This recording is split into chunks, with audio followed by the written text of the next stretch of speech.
ते आपण आता पाहूया। थोड्याच वेळात ते स्पष्ट होईल। उपमुख्यमंत्री अजित पवार आता बाहेर आले आहेत। छगन भुजबळ आहेत।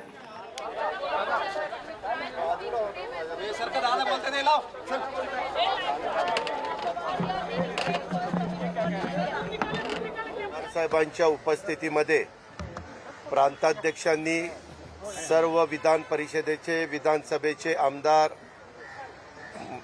आघाडी सरकारमधले राष्ट्रवादीचे सगळे मंत्री, राज्यमंत्री आणि आमच्या सगळ्या सेलचे अध्यक्ष आणि खासदार, राज्यसभा लोकसभा, काही जण व्हीसीवर होते आणि काही जण समक्ष इथं उपस्थित होते। फक्त 2 आमदार येऊ शकले नाही। त्यांच्या मतदारसंघामध्ये सहकाराच्या निवडणुका आशुतोष काळे आणि दिलीप मोहिते तो एक सहकाराच्या दौऱ्यावर गेलेले आहेत बँकेच्या। बाकीचे सगळे आमदार उपस्थित होते, खासदार उपस्थित होते आणि पदाधिकारी पण सगळे उपस्थित होते। आता सध्या महाराष्ट्रामध्ये जो काही राजकीय परिस्थिती निर्माण झालेली आहे त्या परिस्थितीच्या संदर्भामध्ये माझ्यानंतर प्रांताध्यक्ष पण अधिकारवाणीनं सांगतील। पण महाविकास आघाडीचं सरकारमधले प्रमुख उद्धव ठाकरे साहेबांना पूर्णपणे पाठिंबा देऊन राष्ट्रवादी काँग्रेस पक्ष शेवटपर्यंत हे सरकार कसं त्या ठिकाणी टिकेल ह्याबद्दल प्रयत्न करत राहणारे, प्रयत्न करणारे, तशा पद्धतीनं आम्ही काम करतोय। मी तशा प्रकारे दुपारी पण मुख्यमंत्र्यांशी बोललो, ते मातोश्रीवर होते आणि आता आदित्य ठाकरेंचा पण दुसऱ्या कामाच्या करता फोन आलेला होता। त्यांना पण मी सांगितलं, माझी मीडियाला, इलेक्ट्रॉनिक आणि प्रिंट मीडियाला विनंती आहे की ह्याच्यापेक्षा दुसरं कुठलीही भूमिका राष्ट्रवादी काँग्रेस पक्षाची त्या ठिकाणी नाही आहे। शिवसेनेमध्ये काही प्रश्न आमदारांच्या मध्ये निर्माण झालेले आहेत, त्याच्याबद्दल जास्त अधिकारवाणीनं शिवसेनेचे प्रवक्ते किंवा शिवसेनेचे नेते हे त्याच्या संदर्भामध्ये सांगतील। आपण ते टीव्हीच्या वेगवेगळ्या चॅनलच्या माध्यमातून दाखवताच आहात। काही आमदार परत आलेले आहेत, त्याच्यामध्ये नितीन देशमुख असतील, किशोर पाटील असतील, त्यांनी वेगळी भूमिका तिथं म्हणजे काय झालं ती मांडलेली आहे। परंतु तिकडं आमदार आहेत ते पण आपल्याला चॅनलच्या माध्यमातून पाहायला मिळत आहेत। त्यांना आव्हान करण्याचं काम मुख्यमंत्र्यांनी पण काल भाषणामध्ये महाराष्ट्राला उद्देशून त्यांनी भाषण केलं, त्यावेळेस त्यांनी पण आव्हान केलेलं आहे आणि आज पण त्यांच्या पक्षाच्या प्रमुखांनी आव्हान केलेलं आहे। आम्ही ह्या परिस्थितीवर पूर्ण लक्ष ठेवून आहोत, पण आमची भूमिका, पक्षाची भूमिका ही आघाडी सरकार टिकवण्याच्या संदर्भातली आहे। तिथं आमचा सर्व आमदार आमच्या बरोबर आहेत, सर्व विधिमंडळाचे सदस्य बरोबर आहेत। एक आहे, काही आमच्यातले मित्र पक्ष थोडंसं वेगळ्या प्रकारचे स्टेटमेंट करतायत की बाबा अजित पवारांनी त्या निधीचं असं केलं तसं केलं। मला महाराष्ट्रातल्या तमाम जनतेलाही सांगायचं आहे, आपल्यालाही सांगायचं आहे, सरकार 2.5 वर्षापूर्वी अस्तित्वात आलं त्यावेळेस 36 पालकमंत्री हे वेगवेगळ्या जिल्ह्याचे आपण नेमतो। त्याच्यात 1/3 काँग्रेसचे नेमले, 1/3 शिवसेनेचे नेमले, 1/3 राष्ट्रवादीचे नेमले। त्यांना निधी देत असताना गेल्या 2.5 वर्षात कुठेही निधीला काटछाट केली नाही। जो अर्थसंकल्पामध्ये मंजूर करण्यात आलेला होता तो आमदार निधी, डोंगरी विकास निधी आणि ह्या निधी आपल्या डीपीसीचा निधी हा सगळा दिलाय। परंतु कशा पद्धतीनं त्यांनी तसं वक्तव्य केलं मला माहिती नाही, परंतु मी कधी दुजाभाव केला नाही। उलट मी सगळ्यांना विकास कामामध्ये मदत करण्याची भूमिका हीच माझी असते, हे आपण पण पाहिलेलं आहे। अनेकदा मी 8:30-9लाच ऑफिसला येऊन बसतो आणि जेवढे काही मीटिंगच्या माध्यमातून किंवा इतर बाबतीमध्ये चर्चा करून प्रश्न सोडवता येतील तो सोडवण्याचं काम मी करत असतो। वास्तविक त्यांनी असं चॅनलला जाऊन बोलण्यापेक्षा जर आमची एकत्रपणे ज्यावेळेस अशोक चव्हाण साहेब, बाळासाहेब थोरात, जयंत पाटील, मी असे आणि शिवसेनेचे काही प्रमुख आम्ही एकत्रपणे चर्चा करत असतो त्यावेळेस सांगितलं असतं तर तिथल्या तिथं समज गैरसमज दूर झाले असते. अशा काळामध्ये प्रत्येकाने आमच्या तिघांची आघाडी आहे, तिघांनी पण ही कशी टिकेल आणि ही आत्ताची परिस्थिती कशी आपल्याला नीटपणे सर्वांना मिळून हाताळता येईल याचबद्दलचा प्रयत्न हा केला गेला. याबाबत एक सांगण्यात आलं की शिवसेनेच्या विरोधात जिथे शिवसेना आमदारांना निधी न देता त्यांच्या विरोधात जिथे राष्ट्रवादीचे होते त्यांना निधी देण्यात आला. अजित पवारांनी आम्हाला दिला. हो का, सुरुवातीच्या काळामध्ये 170 आमदारांच्या पाठिंब्यावर हे सरकार अस्तित्वात आलं. हे अस्तित्वात आलं त्याच्यात पवार साहेबांनी पुढाकार घेतला होता. पवार साहेबांनी सांगितलं होतं उद्धव ठाकरे साहेब ह्या पक्षाचे ह्या सरकारचे प्रमुख म्हणून राहतील आणि त्यांच्या नेतृत्वाखाली सगळ्यांनी काम करायचं. जो मतदारसंघ ज्या पक्षाच्या वतीनं जो आमदार निवडून आलेला आहे त्यांच्या मतदारसंघामध्ये त्यांना आपण डिस्टर्ब करायचं नाही आणि अशाच पद्धतीनं आम्ही भूमिका त्या ठिकाणी घेतलेली होती. एखाद्या ठिकाणी काही भागात बाबा आमदार आलाय हा एका पक्षाचा आलाय आणि तिथली नगरपालिका मात्र दुसऱ्या पक्षाचे, नगराध्यक्ष दुसऱ्या पक्षाचा आहे, तिथं थोडंसं काही घडलं असेल परंतु कटाक्षाने त्याच्यात आमदाराला कुठं त्रास होऊ नये ह्याचबद्दलचा प्रयत्न हा करण्यात आलेला आहे. हे मी अतिशय स्पष्टपणे लक्षात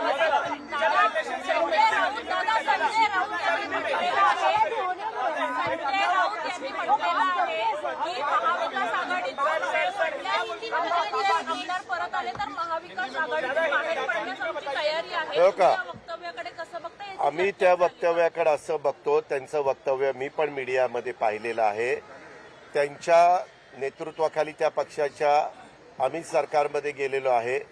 शेवटी ते सरकार टिकवण्याची जबाबदारी आमच्या तिन्ही पक्षाची आहे. आता त्यांनी ते वक्तव्य का केलं हे त्यांना स्वतःला माहिती. त्यांनी जरी तसं वक्तव्य केलेलं असलं तरी आम्हाला त्याच्यावर टीका टिप्पणी करण्याचं काही कारण नाही. आता आम्ही सगळ्यांनी समंजस भूमिका घेऊन हे व्यवस्थित कसं ह्याच्यातून आपण बाहेर पडू याचबद्दलचा प्रयत्न हा झाला पाहिजे असं माझं मत.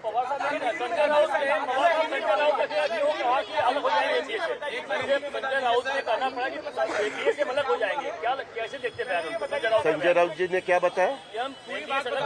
उन्होंने एकनाथ शिंदे के बारे में कहा कि अगर जरूरत है तो एनडीए से अलग हो जाएंगे सरकार से. नहीं, उनको वो उनका अधिकार है. पहले जो तय हुआ था कि 5 साल के लिए ये महाविकास आघाड़ी का गवर्नमेंट टिकना चाहिए, चलना चाहिए. उन्होंने तो बहुत दफा कहा कि ये 5 साल नहीं 25 साल टिकने वाला है, ऐसा भी स्टेटमेंट उन्होंने किया है. अभी वो जो आपने सवाल पूछा वो स्टेटमेंट जरूर उनका हमने सुना है, वो उनका अधिकार है. उन्होंने किस कारण ये स्टेटमेंट किया है उसके बारे में मुझे खुद पता नहीं, लेकिन मैं उनके वरिष्ठ नेता उद्धव ठाकरे साहब जी को पूछूंगा कि ऐसा ऐसा स्टेटमेंट आया है, आप उसके आपके मन में दूसरा कुछ है क्या? मेरे ख्याल से वैसा कुछ नहीं होगा. कभी कभी थोड़ा बहुत लोगों को वापस बुलाने के लिए भी वो स्टेटमेंट कर सकते हैं, वो लेकिन वो उनका अधिकार है. वो सबसे ज़्यादा विधायक उनके थे और विधायकों को बहुत दफ़ा ज़्यादा से मेजॉरिटी विधायकों का कुछ कहना हो तो पार्टी उनका सुनती है. अगर उन्होंने वैसा डिसीजन लिया तो उसके बारे में हमें कोई कमेंट्स करने की जरूरत नहीं. हम आखिर घड़ी तक शिवसेना के साथ उद्धव ठाकरे साहब जी के साथ खड़े रहेंगे. आज मीटिंग में हमारी राष्ट्रवादी कांग्रेस पार्टी के सब विधायकों को, सब मेंबर ऑफ पार्लियामेंट को और सब हमारे पार्टी के सेल के प्रमुख, उनको सबको पवार साहब ने बुलाया था. हमारे पार्टी के हमें स्टेट के लीडर भी जयंत पाटिल साहब थे, सभी हम मिनिस्टर, स्टेट मिनिस्टर सब थे. उसमें ये तय हुआ कि ये जो अभी की सिचुएशन तैयार हुई है उसमें उद्धव ठाकरे साहब जी को पवार साहब ने खुद और कांग्रेस पार्टी ने मिलके, सबने मिलके वहाँ उनको चीफ मिनिस्टर के नाते बिठाया है। तो ये गवर्नमेंट आगे चलना चाहिए, इसीलिए राष्ट्रवादी कांग्रेस पार्टी के सभी विधायक ये सरकार आगे ठीक ठाक चलाने के लिए उनको सपोर्ट कर रही है।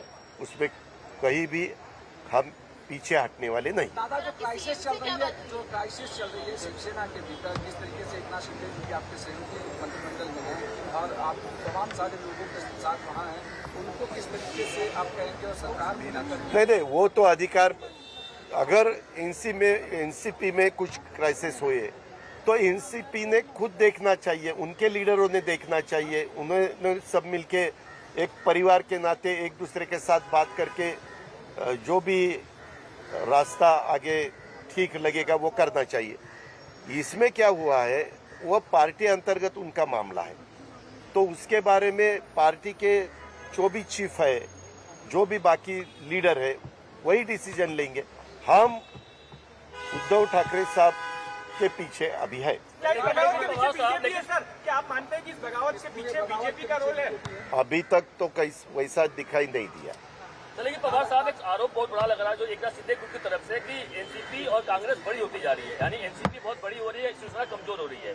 वैसा उन्होंने उनके पार्टी के प्रमुख जी को बताना चाहिए था, सीएम जी को, या हमारी जो कभी कभी मीटिंग रहती थी कांग्रेस, राष्ट्रवादी कांग्रेस और शिवसेना के दो लोग हम बैठते थे, तब उन्होंने ये सवाल उठाना था कि ऐसा ऐसा है। कभी कभी एक पार्टी चलाने के वक्त भी कभी कभी पार्टी में एक दूसरे को कुछ न कुछ मतभेद हो जाते हैं। ये तो 3 पार्टियां थी, तो कुछ गड़बड़ हुई तो अगर बताए तो उसमें से रास्ता निकाल सकता था।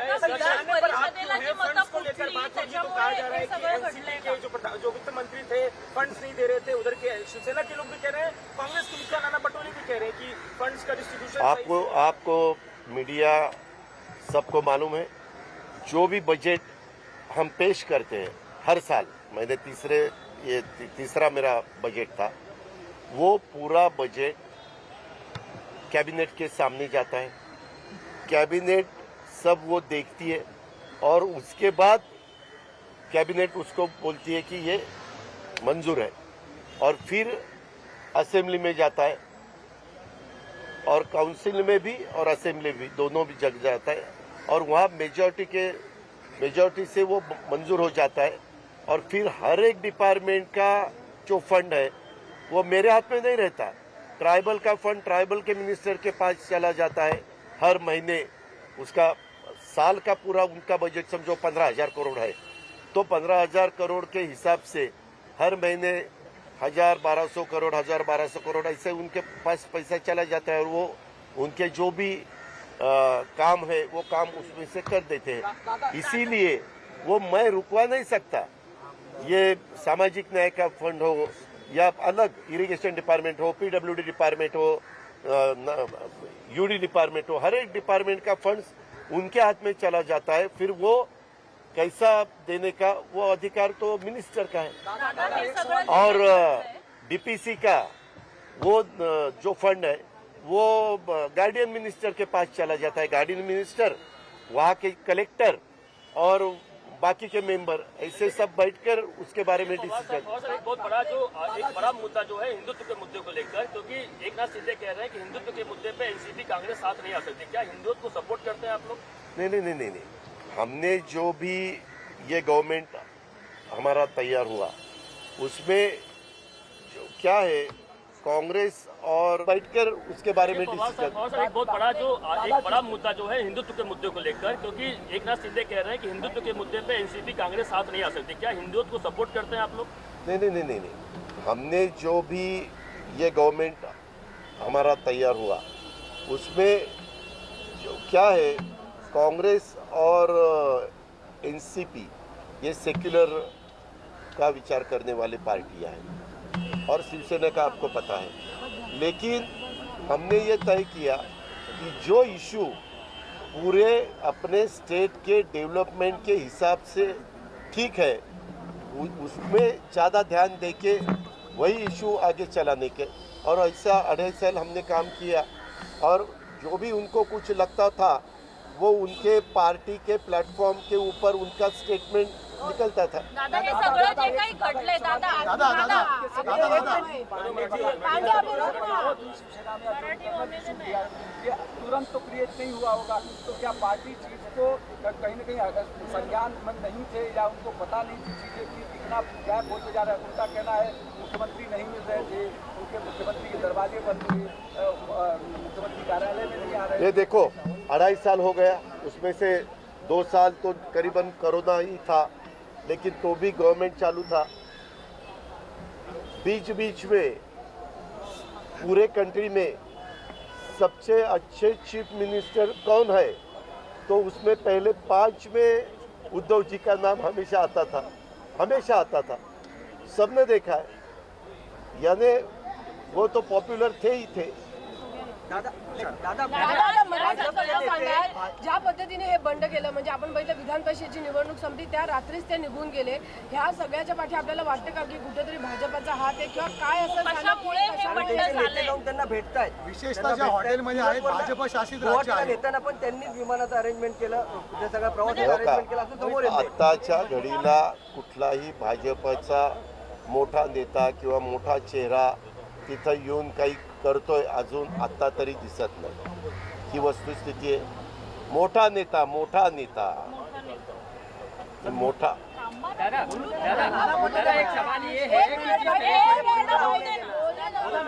दादा हे बंडला तुम्ही कशा पद्धतीने, कारण विधान परिषद निवडणुकीनंतर गेले 2.5 वर्षानंतर आणि एवढे आमदार एका मागून एक जातात आणि हे कळलं नाही, कारण गृहराज्यमंत्री पण त्यामध्ये होते। ह्याच्या संदर्भामध्ये आता गव्हर्नमेंट ज्यावेळेस तुम्ही सरकार चालवता त्यावेळेस ह्या सगळ्या गोष्टीचा विचार झाला गेला पाहिजे। आता त्याच्या संदर्भामध्ये काय आम्ही तर मधून मीटिंग घेतात, त्यांच्या पण मीटिंग होतात।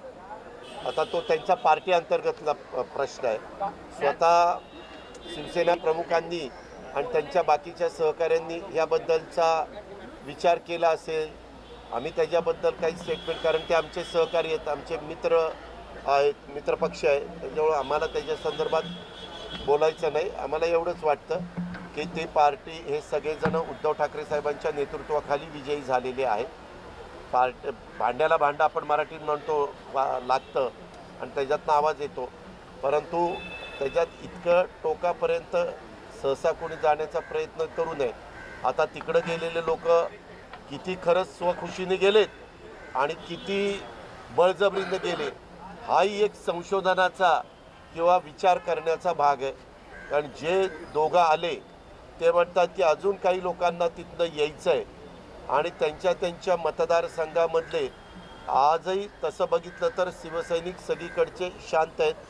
काल मात्र स्वतः मुख्यमंत्री महोदय वर्षावरून मातोश्रीला जात असताना संपूर्ण वर्षापासून मातोश्रीपर्यंत शिवसैनिकांनी त्यांना सपोर्ट केलेला आपण सगळ्यांनी मीडियामध्ये पाहिलेला आहे।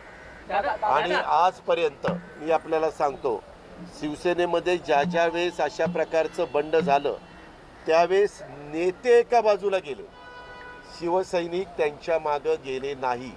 हे मी राजकारणात आल्यानंतर मोठं शिवसेनेतलं तिसरं बंड, म्हणजे नाही मी बघितलेलं एक भुजबळ साहेबांनी केलेलं बंड, त्याच्यानंतर दुसरं राणे साहेबांनी केलेलं बंड, तिसरं काही ते घरातला मामला होता ग बाई, त्याच्यामध्ये तिसरं आपल्या काळामध्ये आत्ता घडलेलं एकनाथराव शिंदेंचं बंड, हे सगळं जर बघितलं तर त्याच्यातनं बंड करणारी प्रमुख व्यक्ती एक वेळ टिकते, परंतु बाकीचे सहकारी नंतर निवडून पण येऊ शकत नाही। एवढे शिवसैनिक अतिशय कष्ट घेतात आणि पराभूत करण्याच्या करता जीवाचं रान करतात, असा अनुभव मागचा आहे। एक सवाल ये है कि जिस तरह से शिवसेना के विधायक अभी तक जा रहे हैं दादा, मुझे भी ऐसा खबर है कि वो भी जाने वाले हैं, तो क्या इस सब प्लान के पीछे कहीं शिवसेना आपको नजर दिखाई दे रही है कि बैकडोर से शिवसेना ने ये पूरा जो तामझाम बनाया? मैंने 2.5 साल उद्धव जी के साथ आज तक जो काम किया है और मैं कर रहा हूँ, वो देखने के बाद उनका स्वभाव वैसा नहीं, वो खुले दिल से बताएंगे मुझे ये ऐसा करना है और मैं कर दूंगा।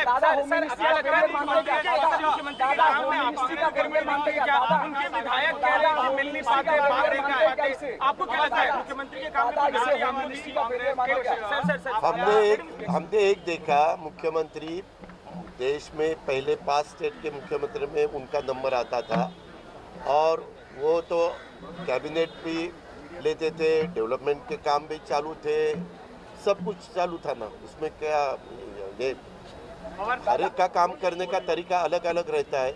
उनके पार्टी का काम करने का तरीका पहले से ही आप सबको पता है। नंबर ऑफ गेम पाहता महाविकास आघाडी सरकारमधून एनसीपी पक्ष आपला पाठिंबा काढेल काय? आम्ही पाठिंबा काढणार नाही। आम्ही आघाडीला पाठिंबा दिला, उद्धव ठाकरे साहेबांच्या मुख्यमंत्री पदाला त्यांना आम्ही सपोर्ट केलेला आहे। मी आल्या सांगितलं, हे अशा कुठल्याही बातम्या मधून अधून त्या ठिकाणी निघतात। आम्ही शेवटपर्यंत मुख्यमंत्र्यांना मुख्यमंत्री म्हणून साथ देणार आहोत। नाना पटोले म्हणतायत की शिवसेनेने सरकार स्थापन करावं, आमचा त्याला बाहेरून सपोर्ट राहील, असं नाना पटोलेंचं वक्तव्य आहे। ते त्यांनी काय वक्तव्य करावं त्यांचा अधिकार, मला काय घेणं देणं। आमचा सपोर्ट, आम्ही त्यांच्याबरोबर सरकारमध्ये आहोत आणि आमचं सरकार आत्ताच्या घडीला पण चालू है। दादा इसे होम मिनिस्ट्री का फेलियर मानते हैं। एक मंत्री यहाँ से सूरत चले जाते हैं, विधायक यहाँ से सूरत चले जा रहे हैं और होम मिनिस्ट्री को इस बात को लेकर नहीं है कि इतने विधायक एक साथ वहाँ चले जा रहे हैं। उस दिन जिस दिन सेंसिटिव समय है और विधान परिषद के चुनाव हो रहे हैं। वैसा तो ये तो सही है कि होम मिनिस्ट्री को वहाँ के जो ऑफिसर है वो डिपार्टमेंट को समझ ये करना ही चाहिए था कि उसको मालूमात होनी ही चाहिए थी। उनका काम ही है। विधायक जिनको सिक्योरिटी है, मिनिस्टर को सिक्योरिटी है, स्टेट मिनिस्टर्स को सिक्योरिटी है, तो वो जब जाते हैं तो उनको जो सिक्योरिटी दी है वो क्या करती है, उसके ऊपर ध्यान देने की जिम्मेवारी होम मिनिस्ट्री में जिस ऑफिसर के ऊपर रहती है वो क्या करता है, ये तो सोचने वाली बात है ही। दूसरा दादा ये सवाल है कि अब आगे जिस तरीके की एकनाथ शिंदे ने 2 बार पत्र भेजा विधानसभा के उपाध्यक्ष को और कहा कि गठ प्रमुख करके हमको नियुक्त किया जाए, ग्रुप लीडर करके, और जो शिवसेना की तरफ से पत्र आए उसको रिजेक्ट किया जाए, इसमें किस तरीके की हमारा वो काम हमारा नहीं है, वो विधिमंडल का काम है। वो उनके हिसाब से उसमें देखेंगे, जो सही है वो करेंगे। उनको ऐसा लगा कि इसमें लॉ डिपार्टमेंट की सलाह लेनी चाहिए, एडवोकेट जनरल की सलाह लेनी चाहिए, टॉप के लॉयर की सलाह लेनी चाहिए, तो वो ले सकते हैं। 2019 में जब चुनाव परिणाम आए थे तब भी बीजेपी ने सरकार बनाने की कोशिश की थी, शपथ भी ली गई, आखिर में हमने देखा बात बदल गई। इस बार भी, उस समय भी होटल में विधायक गए थे, इस बार फिर होटल में विधायक गए हैं। क्या लग रहा है आपको, इस बार का जो ऑपरेशन लोटस से सफल होगा? पिछली बार तो असफल हो गए थे, विधायक वापस आ गए थे एनसीपी के। इस बार शिवसेना जिस तरीके से गुवाहाटी में जाके बैठी, आपको लग रहा है कि सफल हो पाएगी बीजेपी? वो जो भी गए हैं वो उनके हिसाब से देखेंगे। मैं पहले से ही बोल रहा हूँ कि उद्धव ठाकरे जी के नेतृत्व वाली सरकार कैसे टिक सकती है उसके बारे में हम सोच रहे हैं और काम कर रहे हैं, और वही हमारा काम चालू रहेगा। धन्यवाद।